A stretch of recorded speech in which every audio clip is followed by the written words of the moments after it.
AGS கல்பாத்திய சகோரம் வழங்கும் வெங்கட் பிரபு இயக்கத்தில் தளபதி விஜயின் the greatest of all time வெற்றி நடை போடுகிறது.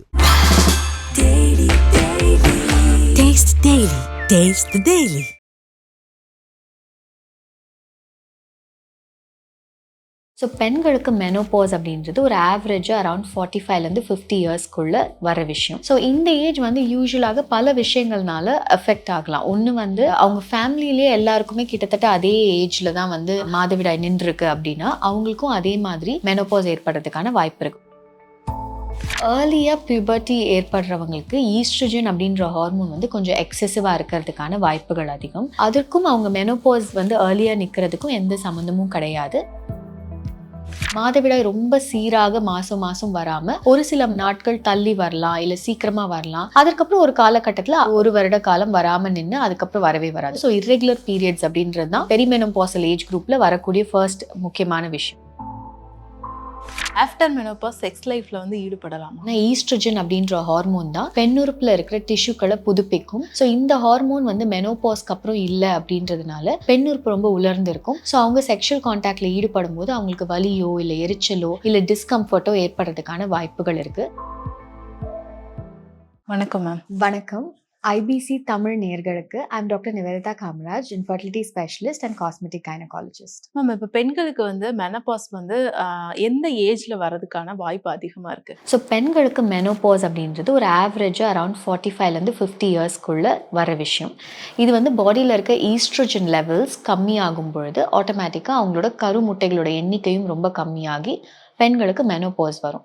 ஸோ இந்த ஏஜ் வந்து யூஸ்வலாக பல விஷயங்கள்னால எஃபெக்ட் ஆகலாம். ஒன்று வந்து அவங்க ஃபேமிலியிலேயே எல்லாருக்குமே கிட்டத்தட்ட அதே ஏஜில் தான் வந்து மாதவிடாய் நின்றுருக்கு அப்படின்னா அவங்களுக்கும் அதே மாதிரி மெனோபாஸ் ஏற்படுறதுக்கான வாய்ப்பு இருக்குது ஒரு 45 to 50 இயர்ஸில். சில நேரங்களில் வந்து அவங்க கொஞ்சம் உடல் பருமன் அதிகமாக இருக்காங்க, பிஎம்ஐ அதிகமாக இருக்குது, இல்லை அவங்களுக்கு டயபெட்டிஸ் இல்லை பிசிஓடி இந்த மாதிரியான ஹார்மோன் ரிலேட்டட் ப்ராப்ளம்ஸ் இருக்குது அப்படின்னா அவர்களுக்கு இன்னும் கொஞ்சம் டிலே ஆகிறதுக்கான சான்சஸ் இருக்குது. அண்ட் அவங்களோட லைஃப் ஸ்டைல் வந்து அதாவது உணவு முறைகள், எக்ஸசைஸ் இதில் பல மாற்றங்கள் இருக்குனாலும் கொஞ்சம் அந்த மாதவிடாய் நிற்கிற காலகட்டம் தள்ளுறதுக்கான வாய்ப்புகள் அதிகம். பட் ப்ரிடாமினண்ட்டாக ஒரு 45 to 50 இயர்ஸ்க்குள்ளே அவங்களுக்கு மாதவிடாய் நின்றும். இப்போ ஏர்லியராக பூப்பர்ட்டி ஆனவங்களுக்கு ரொம்ப ஏர்லியராகவே வந்து மெனோபாஸ் வந்துடுமா அப்படின்ற ஒரு கொஸ்டின் வருது. ஸோ ஏர்லியாக பியூபர்ட்டி ஏற்படுறவங்களுக்கு ஈஸ்ட்ரஜன் அப்படின்ற ஹார்மோன் வந்து கொஞ்சம் எக்ஸசிவாக இருக்கிறதுக்கான வாய்ப்புகள் அதிகம். ஸோ ஏன்னா ஈஸ்ட்ரஜனோட எக்ஸ்போஜர் ரொம்ப காலமாக அவங்களுக்கு இருக்கிறது தான் இதில் இருக்க ப்ராப்ளம். அதற்கும் அவங்க மெனோபாஸ் வந்து ஏர்லியாக நிற்கிறதுக்கும் எந்த சம்மந்தமும் கிடையாது. பட் அவர்களுக்கு ப்ளீடிங்காக இருக்கட்டும் இல்லை ப்ளீடிங் பேட்டர்ன்ஸ்லேயும் சில மாற்றங்கள் வர்றதுக்கான வாய்ப்புகள் இருக்குது. மெனோபாஸ் வரதுக்கான சிம்டம்ஸ் என்னென்ன மேம் இருக்குது? ஸோ மெனோபாஸ் வர்றதுக்கு முன்னாடி பெரிமெனோபாசல் ஏஜ் அப்படின்னு சொல்லுவோம். 40 to 45 இயர்ஸ்ல பெண்களுக்கு மாதவிடாய் சுழற்சியில சில மாற்றங்கள் வரலாம். மாதவிடாய் ரொம்ப சீராக மாசம் வராம ஒரு சில நாட்கள் தள்ளி வரலாம், இல்ல சீக்கிரமா வரலாம், இல்ல சில நேரங்கள்ல ஒரு மாத காலகட்டம் தள்ளி வரலாம். அதாவது 45 டேஸ்க்கு ஒரு முறை, 30 டேஸ்க்கு ஒரு முறை, 60 டேஸ்க்கு ஒரு முறை அந்த மாதிரி வந்து அதுக்கப்புறம் ஒரு காலகட்டத்தில் ஒரு வருட காலம் வராமல் நின்று அதுக்கப்புறம் வரவே வராது. ஸோ இப்படி தான் மாதவிடாய் நிற்கும். ஸோ இர்ரெகுலர் பீரியட்ஸ் அப்படின்றது தான் அது பெரிமெனோபாசல் ஏஜ் குரூப்ல வரக்கூடிய ஃபர்ஸ்ட் முக்கியமான விஷயம். இதை தவிர ஒருவேளை மெனோபாஸ் வந்த பிறகு பெண்களுக்கு பல அறிகுறிகள் இருக்கும், சிம்டம்ஸ் இருக்கும். அதில் ஒன்று வந்து ஹாட் ஃப்ளஷஸ்ன்னு சொல்லுவோம். ஸோ நார்மலான டெம்பரேச்சரில் தான் இருப்பாங்க, இருந்தாலும் அவங்களுக்கு ரொம்ப வேர்த்து கொட்டுற மாதிரி இருக்கும், சரியாக நைட்டில் தூக்கம் வராது, ரொம்ப ஸ்ட்ரெஸ் ஆகும், ரொம்ப மூட் ஸ்விங்ஸ் அதிகமாகவும் இருக்கிற மாதிரி ஃபீல் பண்ணுவாங்க. அதே மாதிரி பெண் உறுப்பில் ஒரு உலர்ந்த தன்மை இருக்கும். ஸோ அதனால அவங்களுக்கு எரிச்சலோ இல்லை வலியோ ஏற்படலாம். யூரின் போகும்போது சிறுநீர் பாதையில் ஒரு எரிச்சல் வலி ஏற்படலாம். அதே மாதிரி சிறுநீர் வந்து அவங்களோட கண்ட்ரோல் இல்லாமல் ஒரு சில துளிகள் வந்து சிந்துறதுக்கான வாய்ப்புகள் இருக்குது. இதை தாண்டி அவங்களுக்கு செக்ஷுவல் கான்டாக்டில் ஒரு இன்ட்ரெஸ்ட் கம்மியாகவோ இல்லை லெஸ் செக்ஷுவல் டிரைவ் இருக்கிறதுக்கான வாய்ப்புகளும் இருக்குது. இதை தாண்டி அவர்களுக்கு கொஞ்சம் வந்து இன் ஜென்ரல் அவங்களுக்கு ஒரு டிப்ரெசிவான ஒரு மைண்ட் செட் ஏற்படுறதுக்கும் வாய்ப்புகள் இருக்குது. ஆனால் கரெக்டான சப்ளிமெண்டேஷன், கரெக்டான ஹார்மோன் ரீப்ளேஸ்மெண்ட் தெரப்பீஸ் மூலியமாக இதெல்லாம் நம்மளால கடந்து வர முடியும். ஆஃப்டர் மெனோபாஸ் செக்ஸ் லைஃப்ல வந்து ஈடுபடலாமா? கண்டிப்பாக ஆஃப்டர் மெனோபாஸும் உங்கள் செக்ஷுவல் லைஃப்பை ஆக்டிவாக வச்சுக்கிறதுல எந்த விதமான ப்ராப்ளம்ஸும் கிடையாது. பட் முன்னாடியே நம்ம டிஸ்கஸ் பண்ண மாதிரி பெண்களுக்கு பெண்ணுறுப்பில் ஒரு உலர்ந்த தன்மை இருக்கலாம். ஏன்னா ஈஸ்ட்ரஜன் அப்படின்ற ஹார்மோன் தான் பெண்ணுறுப்பில் இருக்கிற டிஷ்யூக்களை புதுப்பிக்கும் அண்ட் அந்த டிஷ்யூக்களுக்கான ஈரப்பதத்தை கொடுத்துட்டே இருக்கும். ஸோ இந்த ஹார்மோன் வந்து மெனோபாஸ்க்கு அப்புறம் இல்லை அப்படின்றதுனால பெண்ணுறுப்பு ரொம்ப உலர்ந்திருக்கும். ஸோ அவங்க செக்ஷுவல் கான்டாக்டில் ஈடுபடும் போது அவங்களுக்கு வலியோ இல்லை எரிச்சலோ இல்லை டிஸ்கம்ஃபர்ட்டோ ஏற்படுறதுக்கான வாய்ப்புகள் இருக்குது. அதனாலேயே அவங்க செக்ஷுவல் கான்டாக்டை அவாய்ட் பண்ணுறதுக்கான வாய்ப்புகளும் இருக்குது. ஆனால் இப்போ இருக்க காலகட்டத்தில் வெஜைனல் மாய்ஸ்சரைசர்ஸ் இருக்குது, வெஜைனல் லூப்ரிகன்ஸ் இருக்குது. இதெல்லாம் அவங்க யூஸ் பண்ணும்போது பெண்ணுறுப்போட ஈரப்பதம் கொஞ்சம் அதிகரிக்கும் அண்ட் செக்ஷுவல் கான்டாக்ட் அப்போ அவர்களுக்கு கொஞ்சம் கம்ஃபர்டபுளான ஒரு ப்ளஷரபிளான எக்ஸ்பீரியன்ஸ் ஏற்படுறதுக்கான வாய்ப்புகள் அதிகம். ஸோ தாம்பத்திய நேரத்தில் மட்டும் யூஸ் பண்ணுறாங்க அப்படின்னா வாட்டர் பேஸ்டாக இருக்கிற லூப்ரிகன்ஸ் யூஸ் பண்ணலாம் அவங்க. ஆனால் ரொம்ப நாளாகவே எரிச்சல், ஈரப்பதம் கம்மியாக ஒரு மாதிரி உலர்ந்த தன்மை இருந்துகிட்டே இருக்குன்னா இப்போ இருக்கிற காலகட்டத்தில் வெஜைனல் மாய்ஸ்சரைசர்ஸ்ன்ற சப்ஸ்டன்சஸ் இருக்குது.